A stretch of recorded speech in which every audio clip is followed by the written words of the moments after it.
Padre Celestial, una vez más esta tarde imploramos tu ayuda al estudiar estos temas solemnes y tan importantes para este tiempo. Es un asunto de vida o muerte. Necesitamos saber estas cosas para protegernos y también para advertirle a otras personas en cuanto a los peligros que afrontamos y que pronto se intensificarán. Pedimos, Señor, tu compañía esta tarde. Danos claridad de pensamiento. Danos corazones tiernos y abiertos para escuchar tu voz. Gracias, Padre, por la promesa de tu presencia. Reclamamos esa promesa en el precioso nombre de Cristo nuestro Salvador. Amén. Quiero comenzar leyendo 5 citas que van a colocar el marco para lo que vamos a discutir en nuestro tema de esta tarde. La primera cita se encuentra en el libro de Eclesiastés, el capítulo 1 y el versículo 9. Eclesiastés 1 y el versículo 9. Es una cita muy importante. Dice lo siguiente: ¿qué es lo que fue? Lo mismo que será. Ahí tienen ustedes el alfa y la omega. ¿Ve? ¿Qué es lo que fue? El alfa. ¿Qué es lo que será? La omega. Muy bien. ¿Qué es lo que fue? Lo mismo que será. ¿Qué es lo que ha sido hecho? Lo mismo que se hará. Y nada hay nuevo debajo del sol. La segunda cita viene de un filósofo de nombre Santayana. Dijo lo siguiente: aquellos que no aprenden de los errores de la historia están condenados a repetirlos. Aquellos que no aprenden de los errores de la historia están condenados a repetirlos.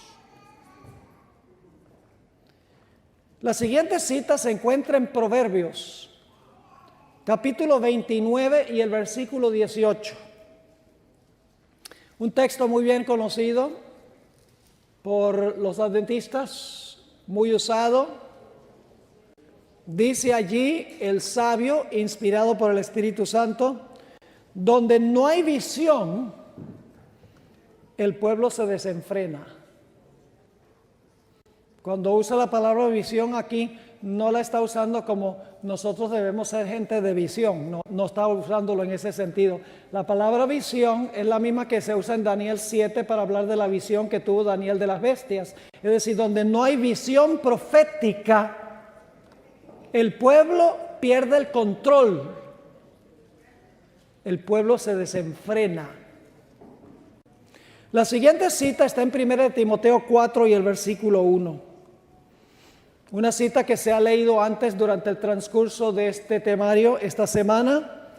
Y dice allí en 1 Timoteo 4:1: pero el Espíritu dice claramente que en los postreros tiempos algunos apostatarán de la fe, escuchando a espíritus engañadores y a doctrinas de demonios. Suena bastante serio, ¿verdad que sí? Apostatarán de la fe, escuchando a espíritus engañadores y a doctrinas de demonios. Tremenda advertencia. La última cita es de la hermana White. Se encuentra en el libro Eventos de los Últimos Días, página 73. Y dice lo siguiente: al ver lo que el Señor ha hecho, me lleno de admiración y de confianza en Cristo como director.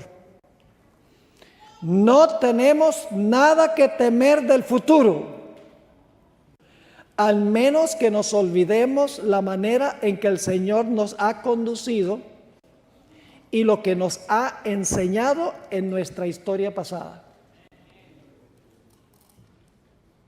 No podemos olvidar nuestra historia, porque si la olvidamos es a riesgo de ser engañados al final de la historia.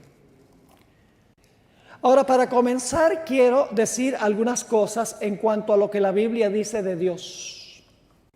Según la Biblia, Dios es una persona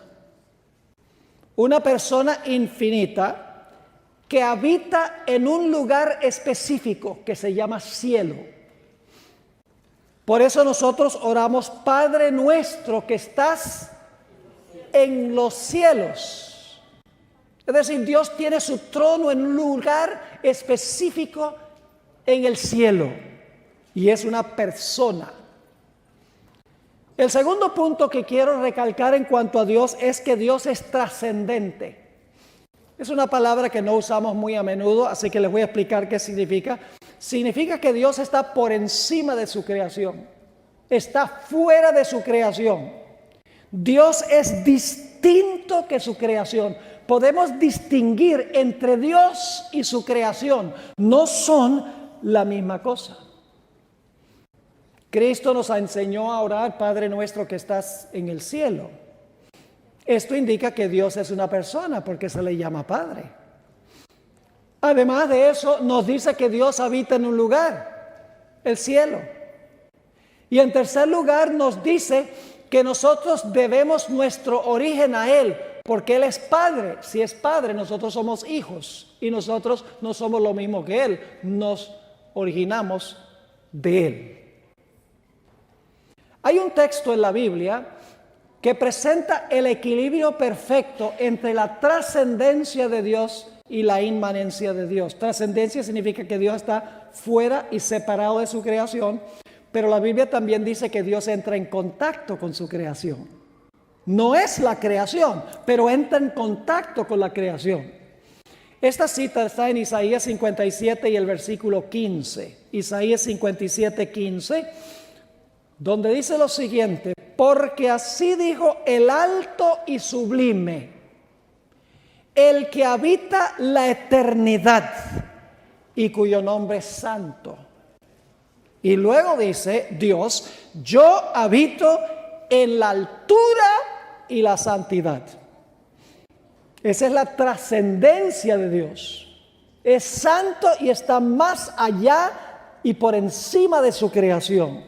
Pero luego la segunda parte del versículo dice que Dios también habita con, note que no dice que Dios es, dice que habita con el quebrantado y humilde de espíritu, para hacer vivir el espíritu de los humildes y para vivificar el corazón de los quebrantados.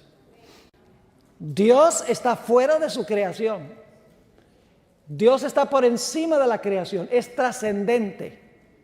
Pero al mismo tiempo Dios entra en contacto con su creación. Quiero leerles una cita del espíritu de profecía muy importante sobre la distinción que existe entre Dios y la creación. Esta cita está en el libro Testimonios para la Iglesia, tomo 8, página 275. A donde la sierva de Dios dice lo siguiente, esta cita es crucialmente importante para lo que vamos a estudiar. Escribió: la obra de Dios en la naturaleza no es Dios mismo en la naturaleza. Repito, la obra de Dios en la naturaleza no es Dios mismo en la naturaleza. Las cosas de la naturaleza son una expresión del carácter de Dios. Por ellas podemos comprender su amor, su poder y su gloria. Pero no hemos de considerar a la naturaleza como Dios. No debemos considerar que la naturaleza es Dios. Sigue diciendo: la habilidad artística de los seres humanos produce obras muy hermosas, cosas que deleitan el ojo. Y estas cosas nos dan cierta idea del que las diseñó. Cuando vemos una obra de arte, captamos una idea del que diseñó esas obras de arte. Esas obras de arte no son el que las hizo. El que las hizo es uno y lo que hizo es otra cosa. Sigue diciendo la sierva del Señor: La habilidad artística de los seres humanos produce obras muy hermosas, cosas que deleitan el ojo. Y estas cosas nos dan cierta idea del que las diseñó. Pero la cosa hecha no es el hombre. No es la obra, sino el artífice el que debe ser tenido por digno de honra. No es la obra, es el que diseñó la obra que debe ser honrado. Luego dice ella, de igual manera, aunque la naturaleza es una expresión del pensamiento de Dios, ella no es lo que debe ser ensalzado, sino el Dios de la naturaleza. Ese es el concepto bíblico de Dios. Dios es trascendente, Dios es una persona, Dios habita en un lugar específico más allá del Orión, que se llama cielo. El trono de Dios está en un lugar específico en el universo. Dios no está en todas partes, según el concepto bíblico. La cosmovisión del panteísmo es exactamente contraria. El panteísmo enseña que Dios es una esencia o una fuerza impersonal que permea todo el universo. Es decir, el universo es Dios. Para el panteísta, todo lo que es Dios. Las estrellas, los planetas, los árboles, las plantas, los animales, los minerales y los seres humanos, todos son parte de la esencia universal que se llama Dios. Hay una herejía parecida al panteísmo que se llama panenteísmo, que no dice que Dios es todas las cosas, pero dice que Dios está en todas las cosas. El resultado y el fruto es el mismo. No importa que sea panteísmo o que sea panenteísmo, es la misma cosa. La idea de que todas las cosas son Dios o Dios está en todas las cosas. Ahora, generalmente cuando pensamos del panteísmo, pensamos que esta filosofía existe mayormente en las religiones orientales, tales como el hinduismo y el budismo, que son religiones panteístas. Pero vamos a encontrar en nuestro estudio esta tarde, donde voy a trazar la historia del Alfa, que esta idea panteísta o panenteísta procuró penetrar a la Iglesia Adventista del Séptimo Día a fines del siglo XIX y a comienzos del siglo XX. Fue un virus mortal que quería contagiar a la iglesia y a través de este virus Satanás quería acabar con la iglesia adventista. Así que vamos a trazar la historia de esta herejía que procuró penetrar en la iglesia. Para hablar de esto necesitamos mencionar a la persona que creó el mayor conflicto. Se llamaba John Harvey Kellogg, quien vivió a fines del siglo XIX y principios del siglo XX. El doctor Kellogg fue el fundador del famoso sanatorio de Battle Creek, un edificio masivo, inmenso, que cobró fama mundial. Grandes banqueros, grandes empresarios iban allá al sanatorio de Battle Creek para sanarse, incluyendo personas como J.C. Penney, el fundador de la cadena de almacenes Penny's. El doctor Kellogg era un brillante cirujano, un inventor y un reformador de la salud. Pero hacia fines del siglo XIX comenzó a enseñar algunas cosas extrañas. En 1897, el doctor Kellogg presentó una charla en la Conferencia General y dijo lo siguiente: La gravedad funciona instantáneamente en todo el espacio. Por esta fuerza misteriosa de la gravedad, todo el universo se mantiene junto con lazos de unidad. Tenemos aquí, dice Kellogg, la evidencia de una presencia universal, una presencia inteligente, una presencia plenamente sabia y omnipotente, una presencia por medio de la cual todo átomo del universo se mantiene unido con todos los demás átomos. Esta fuerza que mantiene a todas las cosas unidas, que está presente en todas partes, que le imparte energía a todo el universo, que actúa instantáneamente a través del espacio infinito, no es sino Dios mismo. Y luego dijo esto: qué maravilloso es pensar que este mismo Dios está en nosotros y en todo. ¿Ustedes creen que Dios estaba presente en Adolf Hitler? Pero el doctor estaba diciendo, Dios está en nosotros y en todo. Una idea claramente panteísta. En 1903, el doctor Kellogg, en el libro Living Temple, Templo Viviente, página 29, escribió lo siguiente: supongamos que tenemos ante nosotros una bota, no una bota ordinaria, sino una bota viva. Al observarla vemos salir de sus costuras, de sus dedos, de sus tacones, y saltando de la parte superior montones, centenares, millares de botas, un enjambre de botas saliendo de continuo de la bota viva. En tal caso, ¿no tendríamos que decir que hay un creador de la bota en la bota? Asimismo, está presente en el árbol un poder que lo crea y lo mantiene, un creador del árbol en el árbol. Ese es panteísmo. La idea de que Dios permea todo, Dios está en todo. Dios no está en todo. Dios sostiene la creación fuera de la creación, no dentro de la creación. Bueno, el doctor Kellogg empezó a polarizar a la iglesia. Era un hombre muy carismático, tenía un poder de persuasión extraordinario.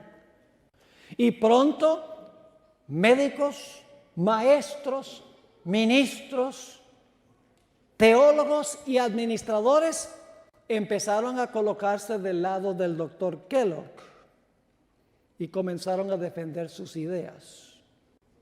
No eran capaces de detectar el peligro mortífero de este concepto del panteísmo, de que Dios está presente en todas las cosas.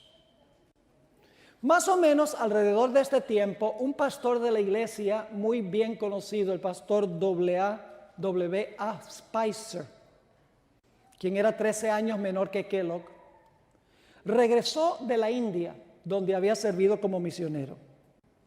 Y Kellogg, sabiendo que el pastor Spicer era de gran influencia en la obra, dijo: yo voy a hablar con él para ver si lo puedo reclutar para que esté en mi lado en esta controversia. Así que le pidió una entrevista al pastor Spicer. El pastor Spicer dijo después que él pensaba que todo este asunto con Kellogg era solo un asunto de significado de palabras, un asunto de semántica, que Kellogg ciertamente no podía creer que Dios estaba literalmente en todas las cosas. Sencillamente le están atribuyendo significado a palabras que el doctor no tiene la intención de que signifiquen eso. Pero pronto el pastor Spicer se dio cuenta que Kellogg creía que Dios estaba en todo. En la entrevista, según cuenta el pastor Spicer, Kellogg le preguntó a él: ¿dónde está Dios? Y Spicer respondió: está en el cielo, a donde se encuentra su trono, rodeado de los ángeles que están listos para obedecer sus mandatos. Kellogg le dijo a Spicer: El cielo se encuentra a donde está Dios y Dios está en todas partes. En el zacate, en los árboles, en toda la creación. En ese momento Spicer se dio cuenta que esto no era una batalla semántica de significado de palabras. Se dio cuenta que en realidad el doctor Kellogg era panenteísta. No había lugar en este esquema del doctor Kellogg para orarle a un Dios que está en el cielo, porque Dios supuestamente estaba en todas partes. No podía haber un santuario en el cielo donde estaba Dios, que era necesario ser purificado, porque Dios, según él, estaba en todas partes. Y es más, el doctor Kellogg apuntó a su corazón y dijo, el santuario que hay que purificar está aquí. Spicer se dio cuenta de las terribles implicaciones de las teorías del doctor Kellogg. Y más adelante Spicer explicó, dijo, el cielo y la tierra parecían desaparecer como una neblina. El pastor Spicer tenía una ventaja muy especial cuando escuchó al doctor Kellogg, y es que Spicer había servido como misionero en la India. Y ustedes saben que el hinduismo es una religión panteísta. Por lo tanto, Spicer dijo, inmediatamente yo reconocí la cosmovisión de la India en lo que estaba diciendo el doctor Kellogg. Claramente estaba enseñando panteísmo, no que Dios está fuera de su creación y su creación está parte de él, sino que Dios y la creación son intercambiables, porque Dios está en toda la creación. Pues resulta que el 12 de febrero de 1902, el sanatorio de Battle Creek, de renombre mundial, se incendió y quedó reducido a cenizas. Inmediatamente empezaron a trazar una forma de reconstruir el sanatorio. Se acordó que el doctor Kellogg escribiría un libro y que la ganancia de la venta del libro se usaría como fondos para construir otro sanatorio. Solo que la hermana White le dijo a Kellogg, no vas a hacer otro monstruo de sanatorio. Dios quiere que tengamos muchas instituciones médicas en muchos sitios.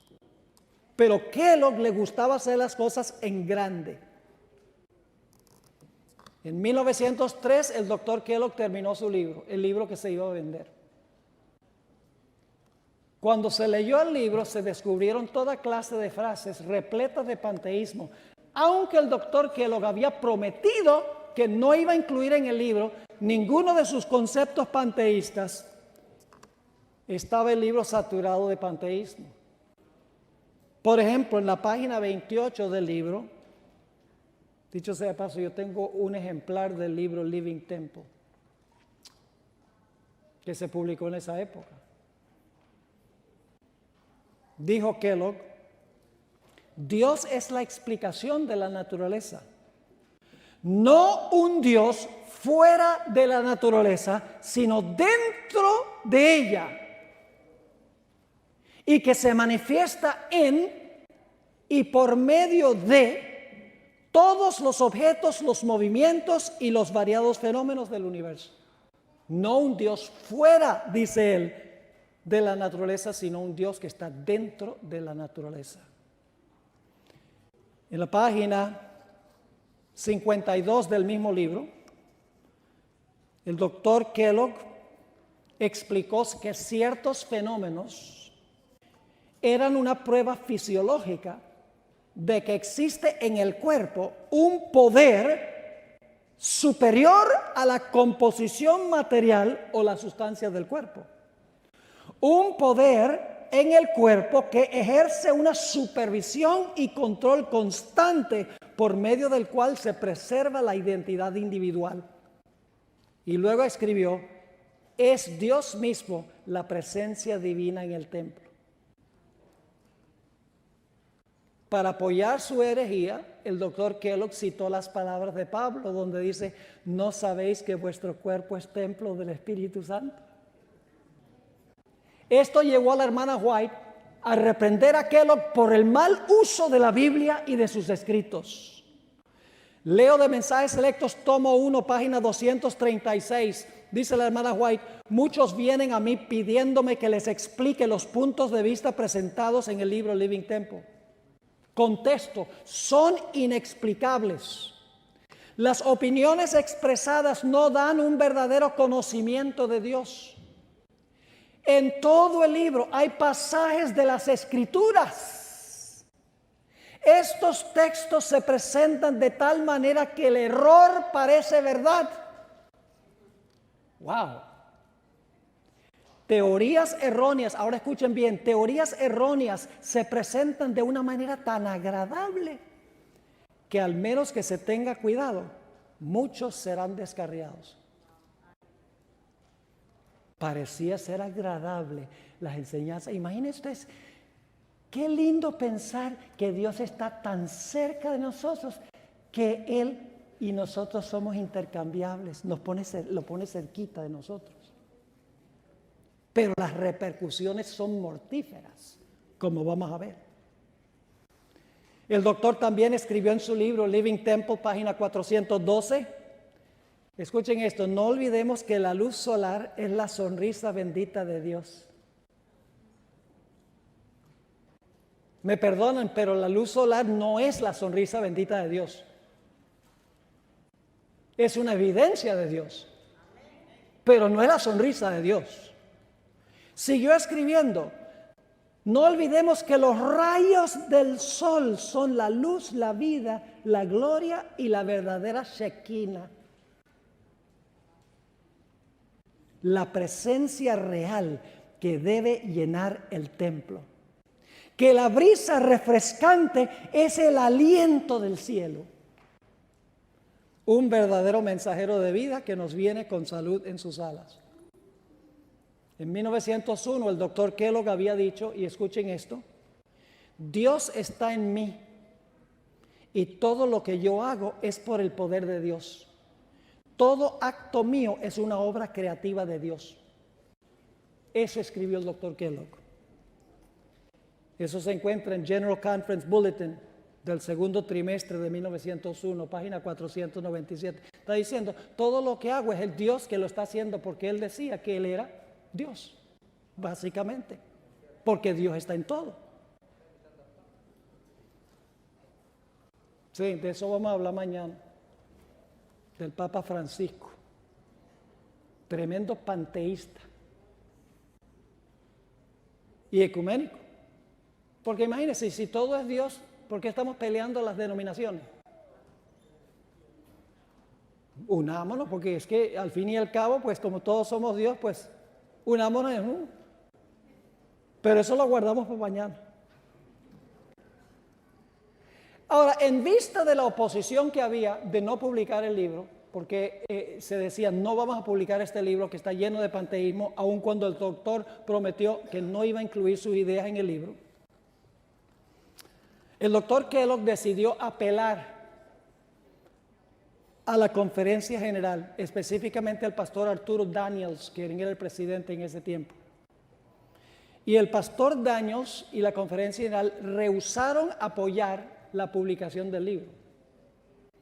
Así que el doctor, que no se daba fácil por vencido, hizo tanto ruido que finalmente se estableció un comité, un subcomité de la conferencia general para analizar el libro y dar sus sugerencias si se debía publicar o no. Ese comité se componía de 5 personas. Por un acto providencial, mis hermanos y hermanas, a pesar de que el voto fue 3 personas dijeron que sí se debía publicar y 2 dijeron que no se debía publicar, cuando el informe del subcomité fue a la Junta de la Conferencia General, la Junta de la Conferencia General dijo, a pesar de que la mayoría de los 5 dicen que se debe publicar, nosotros aceptamos el informe de la minoría y decimos que no. Y claro, eso enfogonó a Kellogg, lo enojó, lo enfureció. y empezó a esparcir sus ideas de que la conferencia general estaba en contra de él. Médicos, maestros, ministros, administradores, teólogos empezaron a colocarse del lado del doctor Kellogg y parecía que se iba a destrozar la iglesia a principios del siglo XX.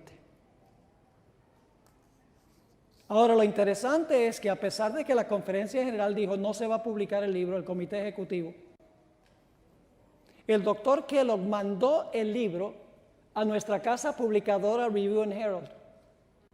Y la Review and Herald dijeron, lo vamos a publicar. La propia casa publicadora adventista. La hermana White escribió muchas cosas en cuanto a la casa publicadora en esa época que estaba publicando libros espiritistas y libros con falsa teología. La hermana White advirtió de que iba a suceder algo drástico si seguía nuestra casa publicadora imprimiendo esa clase de libros.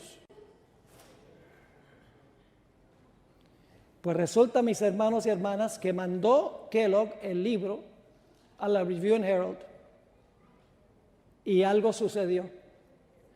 Cuando estaban las planchas ya listas para imprimir el libro, la casa publicadora se incendió y se volvió cenizas, como el sanatorio. En cuestión de 3 años, se había incendiado lo que se conoce como el Dime Tabernacle, la iglesia más grande adventista del mundo. Y se llamaba Dime Tabernacle porque hicieron una campaña para que la gente diera moneditas de 10 centavos para construirlo. Más de 2,000 miembros se reunían allí y ese edificio se quemó. Y luego se quemó el sanatorio y entonces se quemó la casa publicadora. El director de los bomberos dijo, hay algo extraño en cuanto a estos incendios adventistas, pues el agua parece ser gasolina. La hermana White no se sorprendió de que se haya quemado la casa publicadora, porque ella escribió en Testimonios para la Iglesia, tomo 8, página 104, dice ella, pero no me sorprendió la mala noticia, porque en visiones de la noche he visto un ángel que estaba con una espada de fuego extendida sobre Battle Creek. ¡Wow! Es decir, esos 3 incendios fueron un juicio divino por la apostasía que estaba procurando entrar a la iglesia adventista. En el otoño de 1903 se celebró el concilio otoñal en la ciudad de Tacoma Park, Maryland, porque la conferencia general recién se había mudado allí. El punto central de la agenda del concilio otoñal era cómo expandir la predicación del evangelio al mundo. Cuando estaban a punto de empezar a tratar el punto central de la agenda, entraron 10 hombres que apoyaban las teorías de Kellogg y empezaron a hacer ruido y dijeron, ustedes han tratado mal al doctor Kellogg, nosotros queremos que ustedes cambien el punto central de la agenda para discutir la forma mala como ustedes han tratado al doctor Kellogg. Así que cambiaron el punto central de la agenda, que era cómo expandir la predicación del evangelio al mundo, y empezaron a discutir el problema del libro de Kellogg. Después de un largo día de combates y de conflictos, ahí en esa reunión del concilio otoñal, el pastor Daniels regresó cabizbajo a su casa esa noche con un amigo de él que apoyaba al doctor Kellogg. Y el amigo le dijo a él, usted está cometiendo el peor error de su vida. Uno de estos días, cuando termine toda esta confusión, usted se despertará y se hallará batido en el polvo, mientras que otro estará dirigiendo la obra. Daniel será el presidente de la conferencia general. Su amigo le está diciendo, a ti te van a batir en el polvo y otro va a estar dirigiendo la obra. El pastor Daniels respondió, no creo su profecía. En todo caso, prefiero quedar batido en el polvo haciendo lo que en mi alma creo ser correcto, que andar con los príncipes haciendo lo que mi conciencia me dice que está mal. Pastor Daniel llegó a su casa desanimado, cabizbajo. Y cuando entró a la casa se sorprendió mucho porque encontró un grupo de personas felices, sonriendo, alegres. Y él cuenta que cómo era posible que esta gente estuviera tan contenta y feliz habiendo pasado lo que sucedió durante ese día en ese comité. Pues la gente estaba contenta porque ese mismo día habían llegado 2 cartas de Elena G. de White desde California, donde vivía la hermana White. Créanme, en ese tiempo no mandaban cartas por American Airlines. Las cartas se demoraban semanas en llegar. Y la hermana White había escrito esas 2 cartas y las había mandado y llegaron ese día preciso. La hermana White las había escrito semanas antes. En el libro, en las cartas, la hermana White advirtió en cuanto a los peligros del libro Living Temple y cómo enfrentarse a esta herejía. En la Review and Herald de octubre 22, 1903, la hermana White le escribió al pastor Daniels: tengo algunas cosas que decirles a nuestros maestros en cuanto al nuevo libro Living Temple. Tengan mucho cuidado cómo sustentan las opiniones de este libro sobre la personalidad de Dios. Según lo que el Señor me ha mostrado, estas opiniones no llevan la aprobación de Dios. Son una trampa que el enemigo ha preparado para estos postreros días. Siguió explicando la hermana White al pastor Daniels: en visiones de la noche se me presentó con claridad este asunto. Esto es en visión, estaba ante una congregación numerosa y hablaba un personaje de autoridad. Está hablando, en otras palabras, un ángel. El que hablaba levantó el libro Living Temple y dijo: en este libro hay muchas declaraciones que se expresan con lenguaje vago e indefinido. Se hacen declaraciones de modo tal que nada es seguro. Y esta no es la única producción de este tipo que se instará al pueblo de Dios que acepte. Muchas mentes presentarán puntos de vista fantasiosos. Lo que necesitamos saber en este tiempo es esto: ¿cuál es la verdad que nos ayudará a ganar la salvación de nuestras almas? Y luego la hermana White en su carta le sugirió al pastor Daniels cómo enfrentarse a este asunto. Esto se encuentra en la carta 216 de 1903 que escribió la hermana White al pastor Daniels.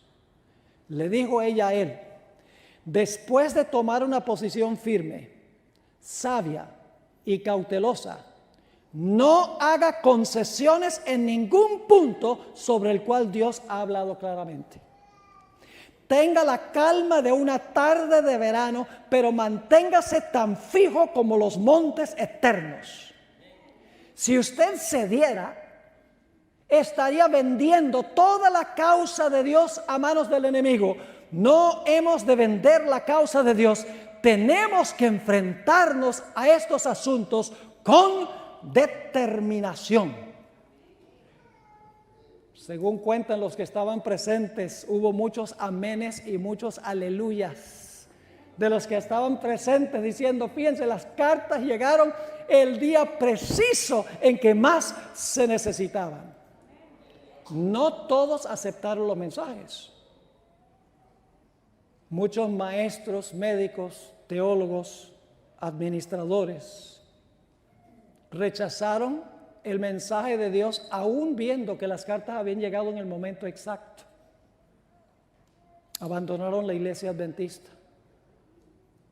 El mismo doctor Kellogg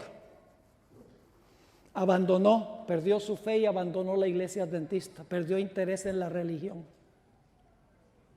Nunca volvió a la denominación. A pesar de que la hermana White y su esposo costearon en gran medida la educación médica del doctor Kellogg. Y la hermana White se refería a Kellogg como su hijo. Amaban a Kellogg. La hermana White repetidas veces dijo: salven por favor al doctor Kellogg. Pero el doctor Kellogg no se daba el brazo a torcer. El 1 de noviembre de 1903, Elena White le escribió una carta al pastor Daniels, a donde le explicó por qué ella había mandado esos 2 testimonios que llegaron el preciso día en que se necesitaban. Aquí está la explicación. Voy a leer la explicación que dio la hermana White de por qué envió ella esas 2 cartas. Porque había tenido un sueño la noche antes de mandar las cartas. Aquí está el sueño. Poco después que envié los testimonios acerca de los esfuerzos del enemigo para socavar el fundamento de nuestra fe mediante la diseminación de teorías engañosas, leí un incidente acerca de un barco que hizo frente a un témpano de hielo en una neblina. Dormí poco durante varias noches. Me parecía estar aplastada como un carro bajo las gavillas. Una noche me fue presentada claramente una escena delante de mí. Navegaba un barco en medio de una densa neblina. Ese barco representa a la iglesia adventista de esa época. De pronto el vigía exclamó, y esto fue poco antes de que se hundiera el Titanic. Interesante. De pronto el vigía exclamó: témpano de hielo a la vista. Allí, como una elevada torre por encima del barco, estaba un gigantesco témpano. Una voz autorizada exclamó: hazle frente. ¿Saben cuál fue el error del Titanic? Que trataron de evadir el témpano. Si hubieran dado a todo vapor hacia adelante, no se hubiera hundido el Titanic, pero trataron de evitarlo en vez de enfrentarlo. ¿Será eso un mensaje para la iglesia adventista hoy? Tratar de evitarlo y no enfrentarlo. Sigue diciendo: una voz autorizada exclamó: hazle frente. No hubo un momento de vacilación. Se demandaba acción instantánea. El maquinista dio marcha a todo vapor y el timonel dirigió el barco directamente contra el témpano. Con un crujido golpeó al témpano. Hubo una terrible sacudida y el témpano se rompió en muchos pedazos que cayeron sobre la cubierta con un estruendo semejante al trueno. Los pasajeros fueron violentamente sacudidos por la fuerza de la colisión, pero no se perdieron vidas. El navío se dañó, pero no sin remedio. ¿Saben que las teorías del doctor Kellogg sacaron de la iglesia muchísimos administradores y médicos y maestros y laicos, gente de influencia? Salieron para nunca regresar. La iglesia sufrió daño, pero no fue irreparable porque estamos aquí hoy. Sigue diciendo: hubo una terrible sacudida y el témpano se rompió en muchos pedazos que cayeron sobre la cubierta con un estruendo semejante al trueno. Los pasajeros fueron violentamente sacudidos por la fuerza de la colisión, pero no se perdieron vidas. El navío se dañó, pero no sin remedio. Rebotó por el contacto, temblando de proa a popa como una criatura viviente. Entonces siguió adelante en su camino. Ahora la hermana White va a dar la lección que aprendió de la visión. Bien sabía yo el significado de esta visión. Había recibido mis órdenes. Había oído las palabras como una voz de nuestro capitán: hazle frente. Sabía cuál era mi deber y que no había un momento que perder. Había llegado el tiempo de una acción decidida. Sin demora debía obedecer la orden: hazle frente. Esa noche estaba en pie a la 1 escribiendo a toda la velocidad con que mi mano podía correr sobre el papel. Imagínense ustedes, ya Dios sabía lo que iba a pasar. Y la gente no cree en el espíritu de profecía. Sigue escribiendo, durante los pocos días subsiguientes, trabajé desde temprano hasta tarde, preparando para nuestros hermanos las instrucciones que me fueron dadas acerca de los errores que estaban introduciéndose entre nosotros. He estado esperando que hubiera una reforma cabal y que se mantuvieran los principios por los cuales luchamos en los primeros días y que fueron presentados con el poder del Espíritu Santo. Ahora yo quiero preguntarles, ¿qué parte del témpano de hielo es más peligroso, el que se ve o el que no se ve? El que no se ve. Lo que se ve es un pedacito encima del agua, lo peligroso está abajo. Y así es con el panteísmo. A simple vista parece ser muy bonito porque nos acerca a Dios a nosotros. Pero el peligro está abajo donde no se ve, que finalmente destruirá y socavará la fe del pueblo de Dios. Si se llegase a adoptar el panteísmo o alguna variación del panteísmo, como hoy en día se está adoptando en muchas iglesias adventistas por ciertas prácticas que se están realizando. Esta cita que voy a leer ahora se ha leído varias veces y ¿saben algo? Todo lo que está en esta cita se está cumpliendo hoy delante de nosotros en nuestra iglesia. El enemigo de las almas ha procurado introducir la suposición de que había de realizarse una gran reforma entre los adventistas del séptimo día. Escuchen bien, no es una reforma de la vida, es una reforma del mensaje. Esa es la clase de reforma que esta gente quería. No, debemos reformar nuestra vida y poner a la armonía con la ley. No, esa no es la reforma. La reforma que ellos querían era una reforma de la organización, una reforma del mensaje. ¿Estamos viendo eso hoy en día en la iglesia? Wow. Sigue diciendo, ¿en qué consistiría esa reforma? Y que esa reforma consistiría en renunciar a las doctrinas que están en pie como las columnas de nuestra fe y que había de comenzar un proceso de reorganización.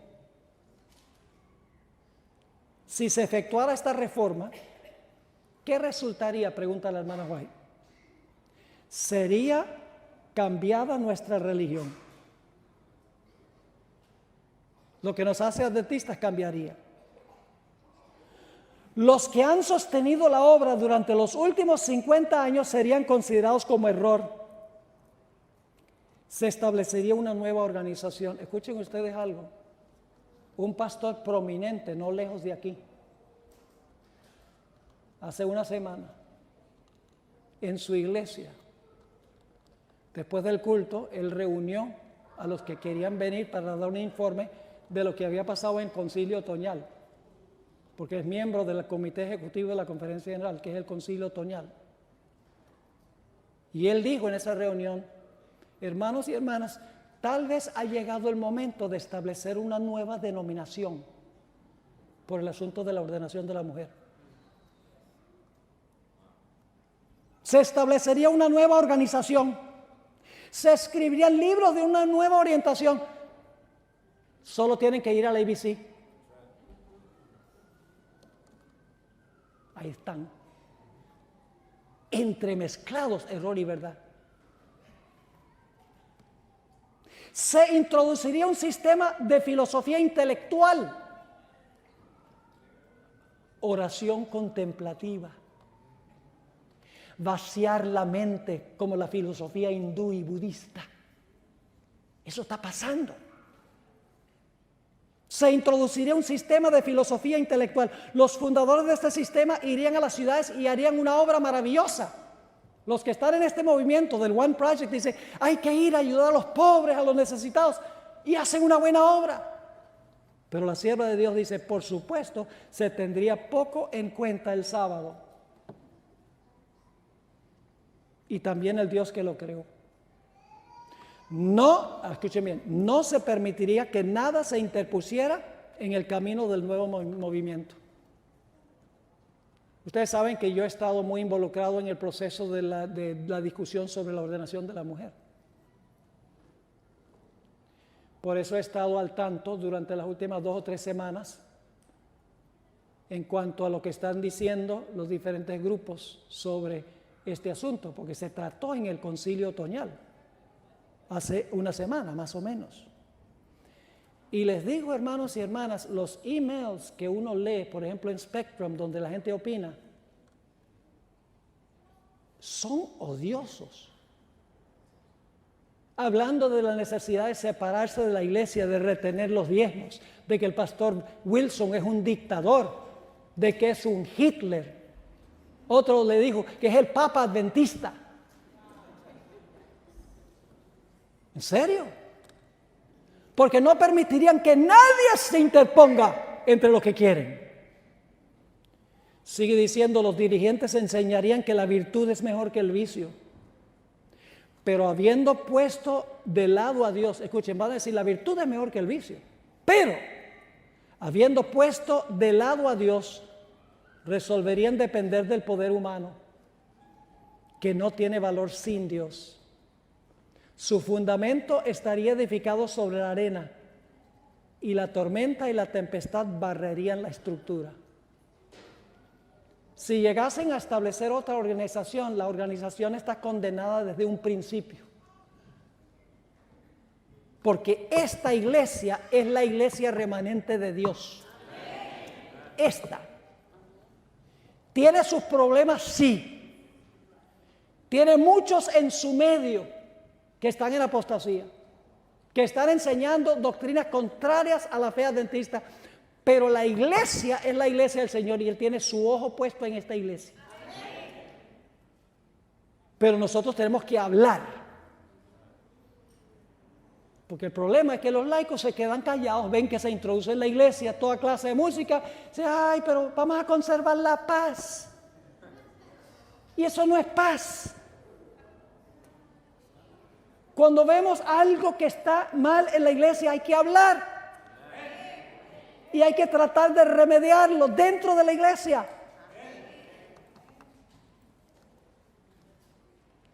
¿Saben lo que es interesante? Por mucho tiempo la hermana White rehusó leer algo del libro Living Temple.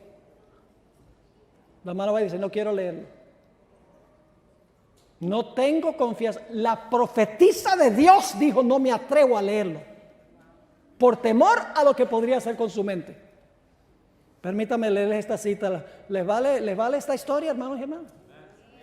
No tenemos nada que temer el futuro. A menos que nos olvidemos cómo nos ha guiado en el pasado. Donde no hay profecía, el pueblo se desenfrena. El que no aprende de los errores de la historia está condenado a repetirlos. ¿Qué es lo que fue? Lo mismo que será. Hay que aprender de la historia. Para eso lo ha dejado Dios registrado. Para que no ocurra de nuevo lo que ocurrió. Así escribe la sierva del Señor, Mensajes Selectos, tomo 1, página 237. Finalmente mi hijo me dijo, este es Willie White, mamá, debes leer por lo menos algunas partes del libro para que puedas ver si está en armonía con la luz que Dios te ha dado. Se sentó a mi lado y juntos leímos el prefacio y la mayor parte del primer capítulo y también párrafos de otros capítulos.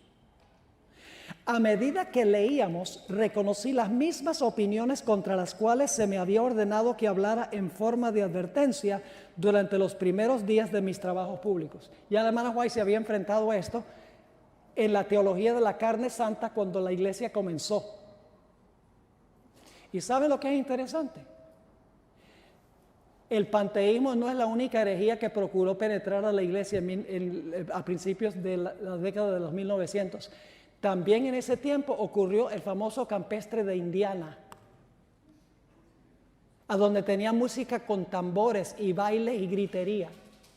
Y la hermana White dijo, todo esto no se necesita. Esto anula el efecto de los mensajes de los 3 ángeles. En el mismo tiempo apareció el pastor Ballinger, atacando la doctrina adventista del santuario, todo en un curso de 5 años. ¿Quién estaba actuando? el diablo, por destruir a la iglesia adventista, porque él odia a esta iglesia, porque es la última esperanza del mundo. Sigue diciendo la sierva del Señor: a medida que leíamos, reconocí las mismas opiniones contra las cuales se me había ordenado que hablara en forma de advertencia durante los primeros días de mis trabajos públicos. Cuando salí del estado de Maine, fue para ir a Vermont y Massachusetts para dar un testimonio contra estas opiniones. Ahora escuchen, Living Temple contiene el alfa de esas teorías. Sabía que la omega seguiría poco después y temblé por nuestro pueblo. La sierva de Dios tembló por lo que va a pasar en el omega. Y yo creo que estamos ahora entrando en el omega. Sigue diciendo: sabía que debía advertir a nuestros hermanos y hermanas que no debían entrar en controversias en cuanto a la presencia y personalidad de Dios. Las declaraciones presentadas en Living Temple acerca de este asunto son incorrectas. Los textos empleados para apoyar la doctrina presentada son pasajes mal aplicados, torciendo las escrituras para hacer cuadrar con esta teología. Ahora yo pregunto algo. Si la hermana White no se atrevía a leer el libro, siendo la profetisa de Dios, ¿por qué en la Universidad de Andrews están recomendando que se lean los libros de Foster y los libros de Loyola? Mentes jóvenes, susceptibles, que no tienen cómo analizar y decidir si esto es verdad o esto es error. La sierva de Dios dijo en Mensajes Selectos, tomo 1, página 233, en el libro Living Temple se presenta el alfa de herejías mortíferas. La omega seguirá y será recibida por los que no estén dispuestos a prestar atención a la amonestación que Dios ha dado. Ahora, mis hermanos y hermanas, yo quiero hablar un poco de la terminología que usó la hermana White para describir el panteísmo de Kellogg.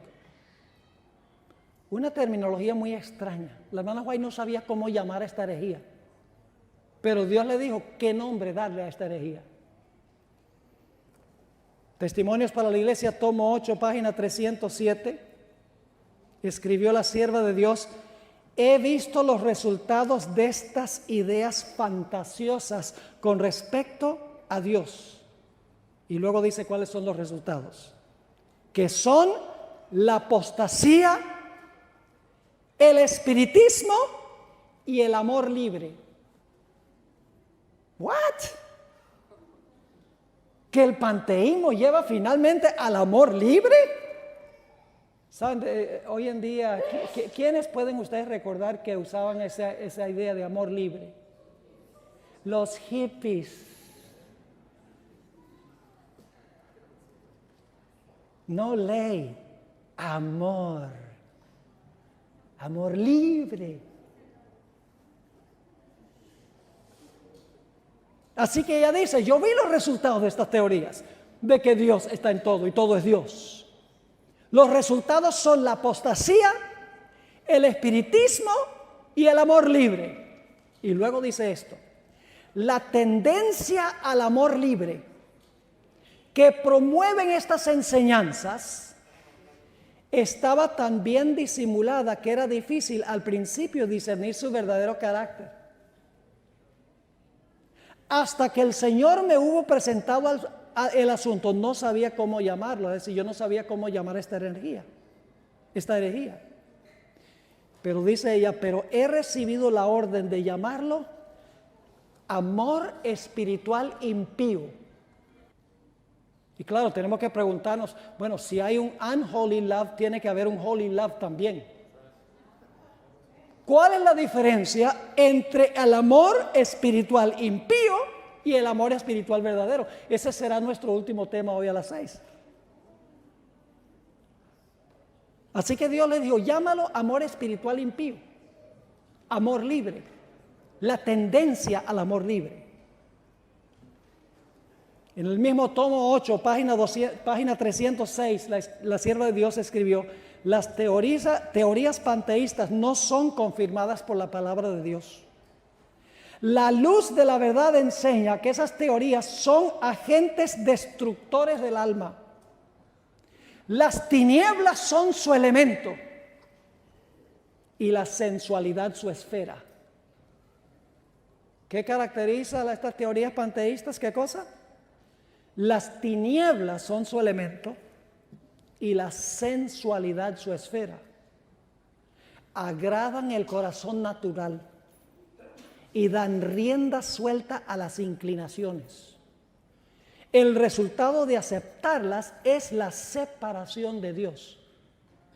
Ahora, la hermana White dice aquí que las tinieblas son su elemento y la sensualidad su esfera. ¿Qué quiso decir la hermana White con la palabra sensualidad como la esfera de estas herejías?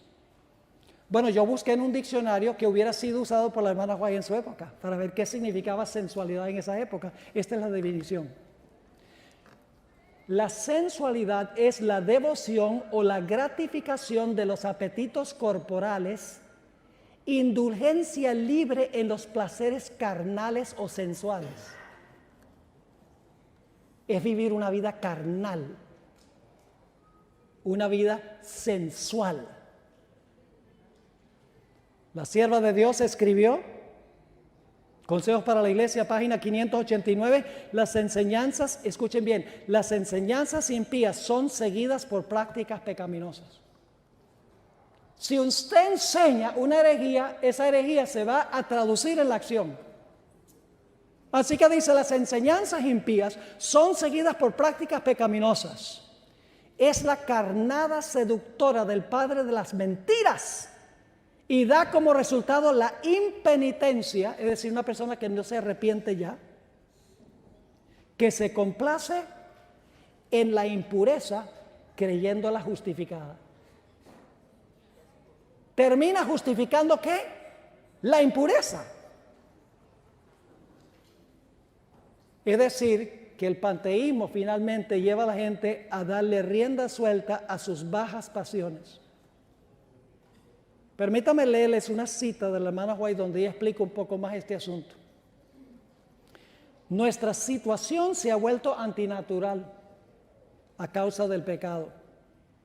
Por eso el poder que debe restablecernos debe ser sobrenatural. De lo contrario, no tiene valor. Hay solo un poder que puede sustraer los corazones de los hombres al imperio del mal: el poder de Dios en Cristo Jesús. Solo por la sangre del crucificado podemos purificarnos. Solo su gracia puede hacernos capaces de resistir las tendencias de una naturaleza caída y subyugarlas. Y ese poder lo anulan las teorías espiritualistas referentes a Dios. Es decir, esas ideas de que lo anulaban la idea de un Dios sobrenatural que nos ayuda a vencer nuestras bajas pasiones. Y luego explica, si Dios, escuchen bien esto, si Dios es una esencia en toda la naturaleza, debe pues morar en todos los hombres. ¿Están entendiendo esto? Leo de nuevo, si Dios es una esencia inherente a toda la naturaleza, es decir, si Dios está en toda la naturaleza, debe pues morar ¿en quiénes? En todos los hombres. Y para llegar a la santidad, el hombre necesita tan solo desarrollar el poder que está en él. Yo no sé si ustedes están entendiendo esto. Si Dios está en todos, entonces, ¿cuál es el poder que debemos usar nosotros para llegar a la santidad? El poder nuestro. No un poder externo, Cristo, la sangre de Cristo, no. Porque supuestamente si nosotros somos Dios o Dios está en todo y en todos, entonces a nosotros nos incumbe por nuestras fuerzas alcanzar la santidad.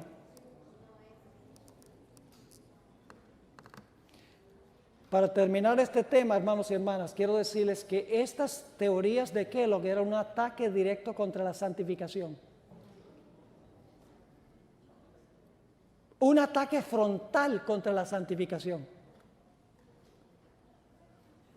Porque si usted cree que es Dios, el resultado es que todo lo que usted hace lo hace Dios. y finalmente Dios llegue a ser responsable del pecado. Y si usted es Dios, ¿quién lo va a juzgar a usted? Usted mismo.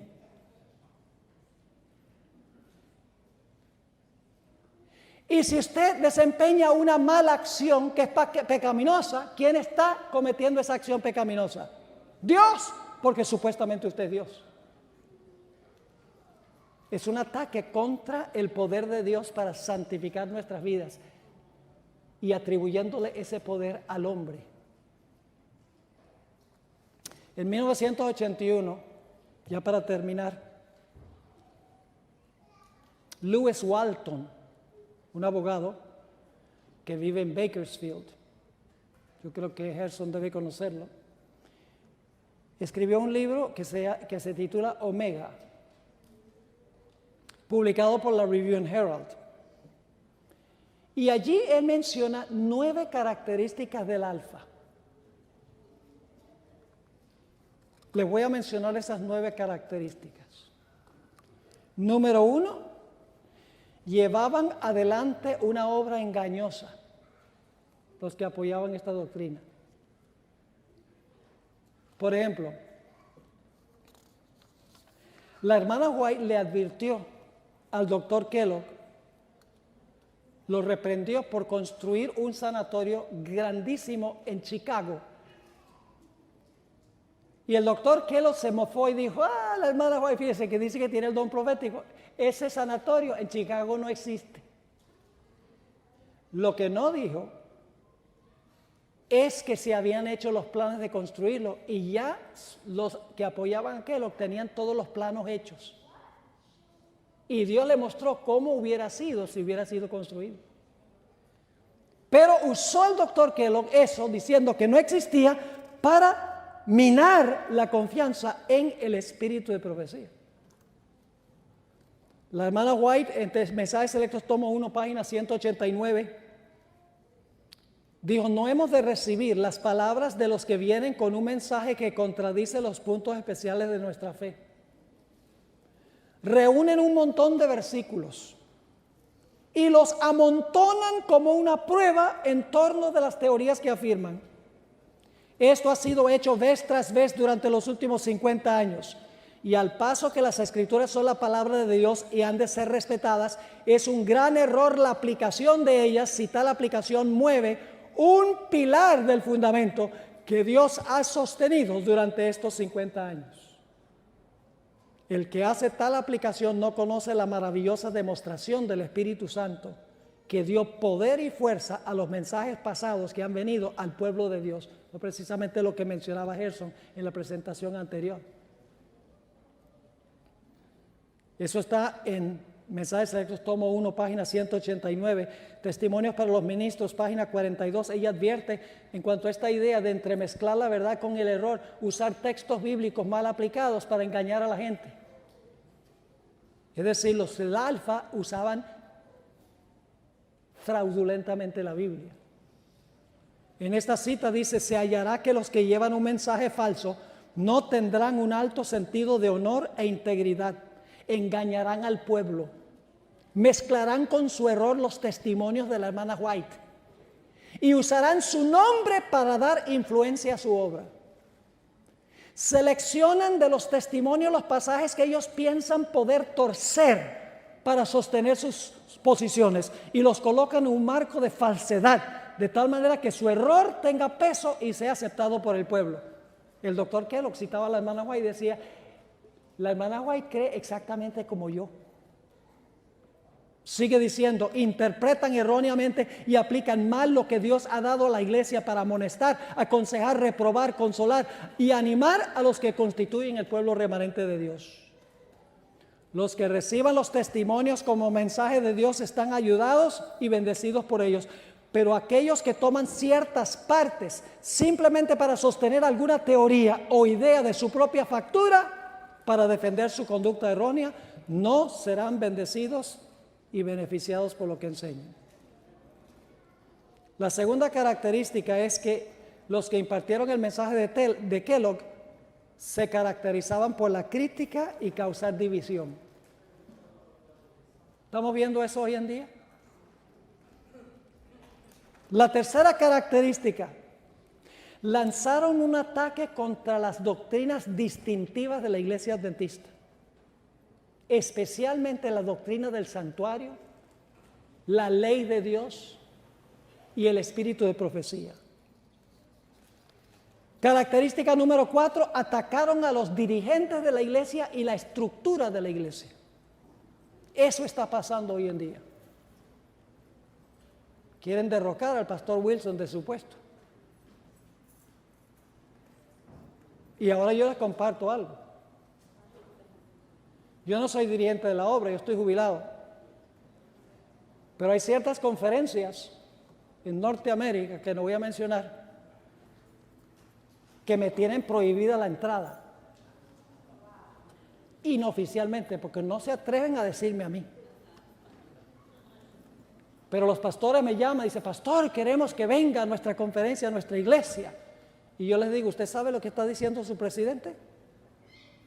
Yo no quiero meterlos en problemas.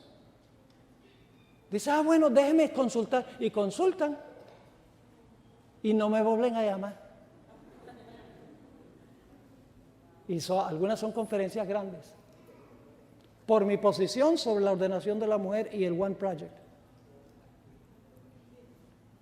Así está pasando.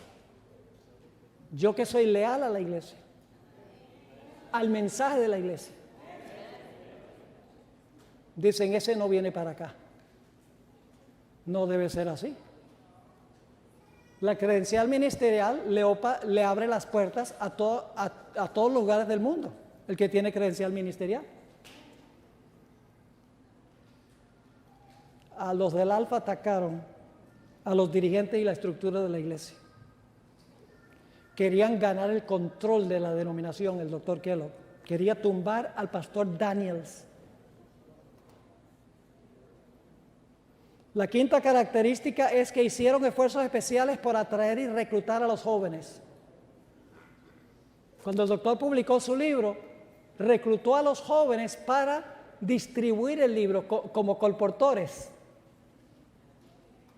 Trató de ganar a los jóvenes para su lado. Es más, ¿saben lo que hizo el doctor Kellogg? Para ese tiempo, el colegio de Battle Creek había sido cerrado porque se estaban enseñando cosas raras en ese colegio en Battle Creek. Y el doctor Kellogg lo volvió a abrir, contrario al testimonio de la hermana White, con un esfuerzo de contaminar las mentes de los jóvenes. Permítame leerles algunas citas de la hermana White aquí sobre lo que ella dijo de Battle Creek. Hace unos años yo escribí una cartica a los miembros de mi iglesia. Le dije, no manden a sus hijos a la Universidad de la Sierra. La reacción fue violenta. Porque ahí había profesores en el departamento de biología que estaban enseñando evolucionismo, mis hermanos y hermanas. Jóvenes vinieron y hablaron conmigo, habían perdido la fe.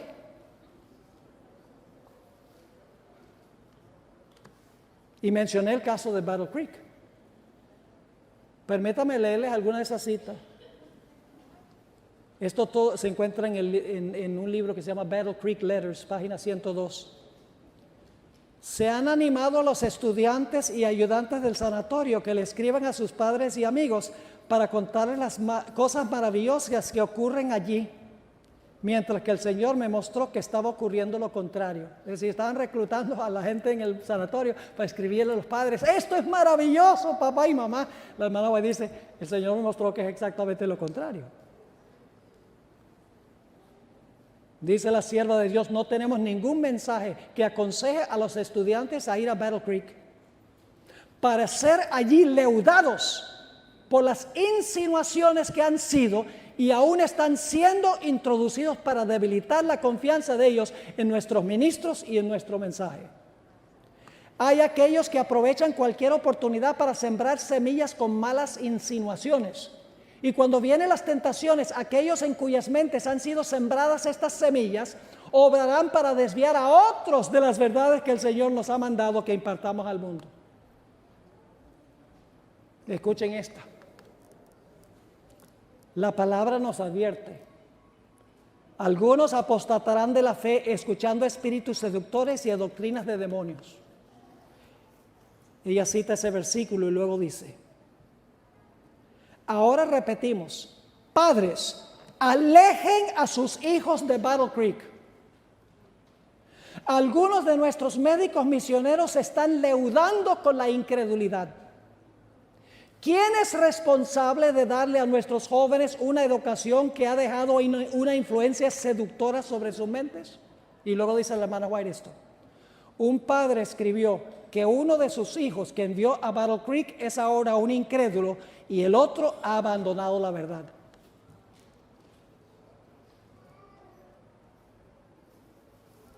En otra cita dice, me están llegando cartas de diferentes personas.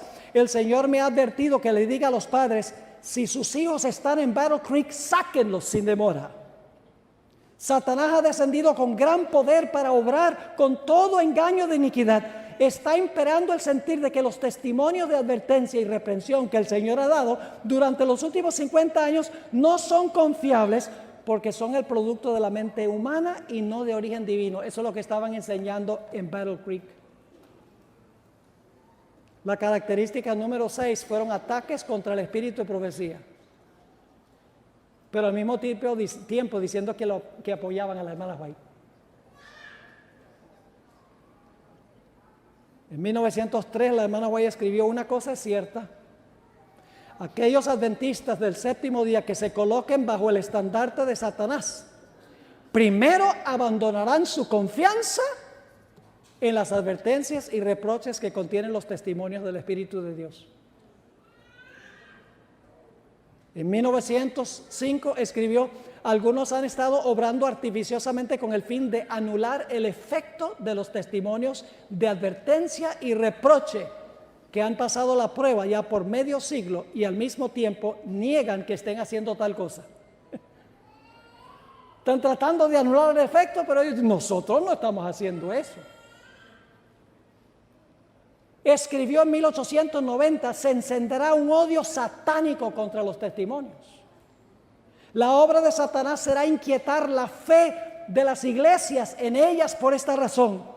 Satanás no puede disponer de una senda tan clara para introducir sus engaños y atar a las almas con sus errores si se obedecen las amonestaciones y los reproches del Espíritu de Dios.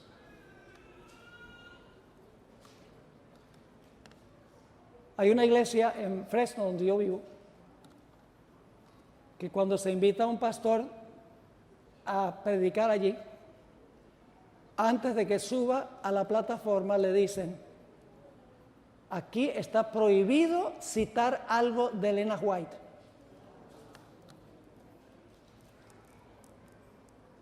Así mismo. Y no es la excepción. Característica número 7, crearon un ambiente de ataques personales con el fin de ganar la simpatía.